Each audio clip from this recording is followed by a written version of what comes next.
ఏం చెప్పాలని ప్రయాసపడుతున్నాడు అక్కడ వ్యక్తి, ఏం చెప్పాలని ప్రయాసపడుతున్నాడు అక్కడ.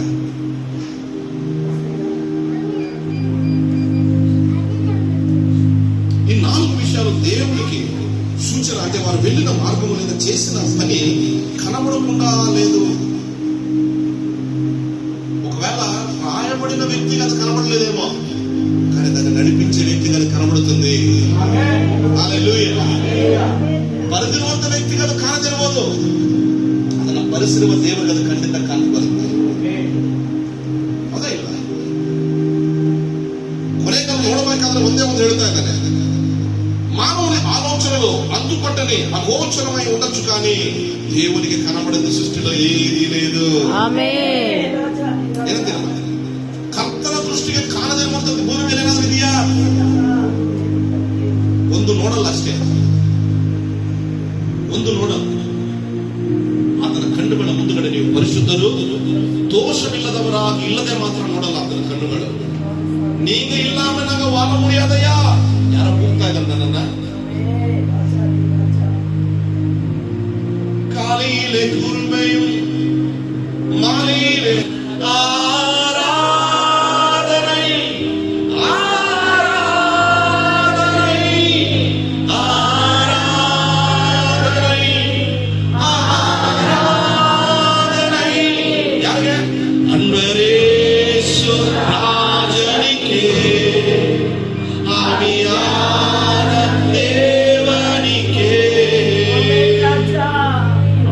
ಕೇಳ್ತಿದ್ರೆ ಅಪ್ಪ ಇಲ್ಲ, ಅಮ್ಮ ಇಲ್ಲ, ಗಂಡ ಇಲ್ಲ, ಮಕ್ಕಳಿಲ್ಲ, ಏನೂ ಇಲ್ಲ.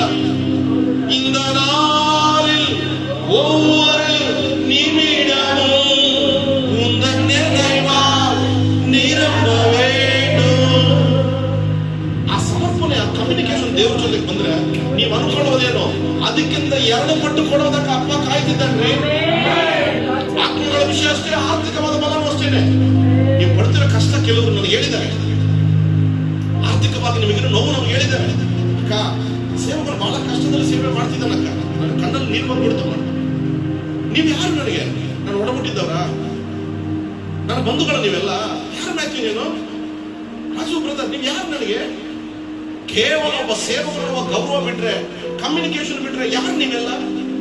ಸೇವಕನ ಕಷ್ಟದಲ್ಲಿದ್ದಾನಕ್ಕ, ನನ್ನ ಕೈಯಲ್ಲೂ ಮಾಡಬೇಕಂದ್ರೆ ಆಗ್ತಾನೆ ಇಲ್ಲ ಅಕ್ಕ. ಯಾಕೋ ಸೇವಕನಿಗೆ ಪಾಪ ಬಾಡಿಗೆಗೆ, ಆರೋಗ್ಯಕ್ಕೆ, ಪ್ರಯಾಣಗಳಿಗೆ ಏನೋ ಮಾಡಬೇಕಂತ ಆಸೆ ಇದೆ, ಆಗ್ತಾನೆ ಇಲ್ಲ. ನೋ, ಆ ಮಾತು ಹೇಳ್ತಾ ಇದ್ರೆ ಸಂತೋಷನೇ, ಬಟ್ ಪ್ರಯತ್ನ ಇಲ್ಲ. ನಾನು ಮಾಡುವಂತ ನನ್ನ ಕೈಗಳನ್ನ ದಯಮಾಡಿ ಚಾಚುವಂತೆ ಮಾಡು ಸ್ವಾಮಿ. ಸಭೆಗೆ ಸಹಕರಿಸುವಂತೆ ಮಾಡು, ಆತ್ಮಗಳನ್ನು ಕರ್ಕೊಂಡು ಬರುವಂತೆ ಮಾಡು. ನಿಮಗೆ ಕೊಟ್ಟಿರುವ ವಾಹನಗಳನ್ನು ದೇವರ ರಾಜ್ಯಕ್ಕೆ ಉಪಯೋಗ. ಜೀವ ಬಾಧ್ಯರ ಪಟ್ಟಿಯಲ್ಲಿ ಹೆಸರು ಬರೆಯಲ್ಪಡುತ್ತೆ ಬ್ರದರ್. ನಿಮ್ಮ 3 ಚಕ್ರದ ಆಟೋಲ್ಲಿ ಬರೆಯಲ್ಪಡುತ್ತೆ. ದೇವರ ಸೇವೆಗಾಗಿ ಉಪಯೋಗ ಆಗಿದೆ. ಒಂದು ಆತ್ಮ ದೇವರ ಸಮ್ಮುಖಕ್ಕೆ ಕರೆತಂದಿದೆ. మీ 2 వీలర్ ఎవరైనా ఒక కొత్త ఆత్మను తీసుకోవడానికి ఉపయోగపడిందా? ಜೀವಬಾಧ್ಯರ ಪಟ್ಟಿ. ಆಮೇಲೆ ಕೇಳಿ, ನೀವು ರಹಸ್ಯವಾಗಿರುವಂತ ವಿಚಾರಗಳನ್ನ ಬಯಲುಪಡಿಸ್ತಾರೆ ದೇವರು. ಪಾಪ ಬರಹಗಾರನು ಪರಿಶುದ್ಧನಾಗಿರ್ಬೋದು, ಸೇವಕನಾಗಿರ್ಬೋದಮ್ಮ, ఆయన పరిశుద్ధుడే, సేవకుడే. అయ్యో, ఈ 4 విషయాలు నాకు అర్థం కావాలి, నోరు పట్టుకోవచ్చు, కానీ దేవుడికి రహస్యంగా ఉంది ఏదైనా ఉందా? ಅದೋ ಲೋಕದಲ್ಲಿ ತಳ್ಳಲ್ಪಟ್ಟಿರುವವರನ್ನು ಕೂಡ ಆಕಾಶದ ಸಿಂಹಾಸನದ ಮೇಲೆ ಕುಳಿತುಕೊಂಡು ದೇವರು ನೋಡ್ತಾ ಇದ್ದಾರಲ್ಲ. ಕೆಲವರು ಮಾತಾಡ್ತಾರೆ, ಪರಲೋಕಕ್ಕೆ ಬರಬೇಕಾದ್ರೆ ಯೇಸು ಕ್ರಿಸ್ತ ಯಾರು? ಲೂಸಿಫರ್, ಕನ್ನಡಿದೇ ಹೋದ. ತಳ್ಳಲ್ಪಟ್ಟದ ಮೇಲೆ ಯಾಕೆ ಹೋದ? ರಹಸ್ಯ ತಿಳ್ಕೊಳ್ಳಕ್ಕೆ ಬಿಟ್ಟ ಗೇಟಲ್ಲಿ. ಏನು ಲೂಸಿಫರ್, ಏನು ತಪ್ಪಿ ಈ ಸಭೆಗೆ ಬಂದಿದ್ಯಾ ನೀನು? ಪರಿಶುದ್ಧರ ಸಭೆಗೆ ಅಲ್ಲ, ಭೂಮಿ ಮೇಲೆ ಯೋಬನು ಅಂತ ಭಕ್ತಿಪರನೊಬ್ಬರಿದ್ದಾರೆ, ಅವ್ರ ಬಗ್ಗೆ ಮಾತಾಡೋರಂತ ಬಂದೆ. ಏನೋ ಒಂದು ಸಮಸ್ಯೆ? ಏನೂ ಇಲ್ಲ. 500 ಪ್ರಾರ್ಥನೆ ಮಾಡ್ತಾ ಹೇಳ್ತಾರೆ. 7 ವಿಧವಾದ ಬೇಡಿಗಳನ್ನ ಆ ಯೋಬು ಸುತ್ತಲೂ ಹಾಕಿರೋದ್ರಿಂದ ಯಾರು ಒಳಗಡೆ ಹೋಗಲು ಹೊರಗಡೆ ಬರಲು ದೇವರನ್ನು ಗೊತ್ತಿಲ್ಲದ ಆಗಲ್ಲ. ಅದಕ್ಕೆ ಅವ್ನು ಇಲ್ಲಿ ಬಂದಿರೋದು. ಎಲ್ಲ ಕೊಟ್ಟು ಆಶೀರ್ವಾದ ಮಾಡಿ ಅಲ್ಲಿಟ್ರೆ ಅವ್ರು ಪರಿಶುದ್ಧರಾಗಿ ಬದುಕ್ತಾನೆ. ದೇವರು ಅಂತಾನೆ. ತೆಗೆದು ನೋಡು, ಇವತ್ತು ನಿಮ್ಮ ವಿಶ್ವಾಸ ಬಲಹೀನವಾಗೋದಕ್ಕೆ ಮೇನ್ ಕಾರಣ ಏನೋ ಗೊತ್ತಾ? ಸೈತಾನು ಮುದ್ರೆ ಹಾಕಿರುವಂತ ಆರ್ಥಿಕ ಪರವಾದ ಸಮಸ್ಯೆ. ನಾನು ನನ್ನ ಟ್ರೈನಲ್ಲಿ ಸ್ವಲ್ಪ ಹಂಗೆ ಆಡಿದೆ, ದೇವರು ಮಾತನಾಡಿದ್ರು. 27ನೇ ಅಧ್ಯಾಯ ಜ್ಞಾನೋಕ್ತಿಗಳು ನಡೀತಾ ಇದೆ, ನನ್ನ ಕಿವಿಯಲ್ಲಿ ಹೋಗ್ತಾ ಇದೆ.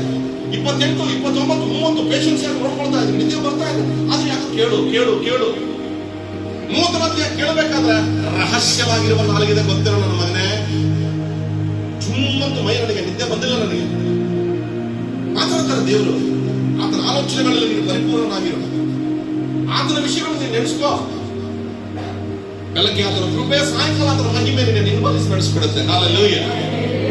ಚೆನ್ನಾಗಿರ್ಬೇಕು. ಸೇವಕರಿಗೆ ಸಹಕರಿಸುವ, ಸೇವೆಗೆ ಸಹಕಾರವಾಗಿ ನಿಂತುಕೊಳ್ಳಬೇಕು. ನೀವು ಚೆನ್ನಾಗಿರ್ಬೇಕು.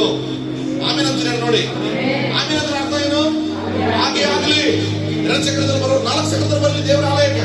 ಇನ್ನೂ 4 ಜನ ಕರ್ಕೊಂಡು ಬನ್ನಿ. ಅನಾರೋಗ್ಯದಲ್ಲಿ ಆರೋಗ್ಯವಾಗಲಿ. ಆ ಡಾಕ್ಟರ್ ಕೊಡೋದು ದೇವರ ಸೇವೆ ಕೊಡಿ. ಆ ಮಾತ್ರ ಕೊಡೋದು ದೇವರ ಸೇವೆ ಕೊಡಿ. ಸಭೆ ಬೆಳೆಯಲ್ವಾ? ನೀವು ಆಶೀರ್ವಾದವಾಗಿದೆ. ನೀವು ಎಷ್ಟು ಅಂತೀರ ಅಷ್ಟೇ ಸಿಗುತ್ತೆ ನಿಮಗೆ. ಎಷ್ಟು ದೊಡ್ಡದು ಬೇಕೋ ಅಷ್ಟು ಆಲಯ ಆಮೇಲೆ ಬರಬೇಕು ನಿಮಗೆ. ನೀವು ಆಶೀರ್ವಾದವಾಗಿರಬೇಕು. ನನ್ನ ಮನೆ ಅಡ್ವಾನ್ಸ್ ಇಲ್ಲ, ನನ್ನ ಮನೆ ಬಾಡಿಗೆಗಿಲ್ಲ, ನನ್ನ ಆರ್ಥಿಕ ಪರವಾದ ವ್ಯವಸ್ಥೆಗಳು ಏನು ಸರಿ ಮಾಡೋದಕ್ಕೆ ಆಗ್ತಿಲ್ಲ. ಎಷ್ಟೋ ಜನಕ್ಕೆ ಉಪಕಾರವಾಗಿ ನಾನು ಇರಬೇಕು ಅನಿಸ್ತಾ ಇದೆ, ಆಗ್ತಾ ಇಲ್ಲ. ಟೈಮ್ ಕೊಡ್ತಾ ಇಲ್ಲ. ಒಂದು ವೇಳೆ ಕೊಟ್ಟರೆ ಹೇಗೆ ಕೊಡ್ತಾ ಇಲ್ಲ? ದೇವ್ರಿಗೂ ಗೊತ್ತಾಗದೆ ಏನೂ ಇಲ್ಲ. ಬೇರೆ ಟೈಮ್ ಇಲ್ಲ. ದೇವ್ರನ್ನ ಅಡಗಲ್ಲ. ಎಷ್ಟು ಲಕ್ಷ ರೂಪಾಯಿ ಜಾಗ ನಡೆಯಿದೆ ನಮ್ಗಿಲ್ಲಿ? 78 ಕೆಲವು ಸರಿನಾ? ನಿಮ್ಮ ಆಲಯಗಳ ಕಟ್ಟಲು ಇದನ್ನು ತಗೋಬಹುದಾ? ಯಾಕಂದ್ರೆ ರಾಜನ ಎಷ್ಟೋ ವಿಶ್ವಾಸಿಗಳ ಕಣ್ಣೀರು ರಾಜನ ಅದು, ಯಾರ್ಯಾರೋ ಮಾಡಿರೋ ತ್ಯಾಗ ರಾಜನ ಅದು. ಅಂದ್ರೆ ಆ ಕಷ್ಟ ವೇಸ್ಟ್ ಆಗಬಾರದು. ಪೇಪರ್ ಇಸ್ಕೊಳ್ಳಿ, ಲೀಗಲ್ ತಗೊಳ್ಳೋಣ. ನಾನು ನಿಮ್ ಜೊತೆಗಿರ್ತೀನಿ. ಫಸ್ಟ್ ಏನು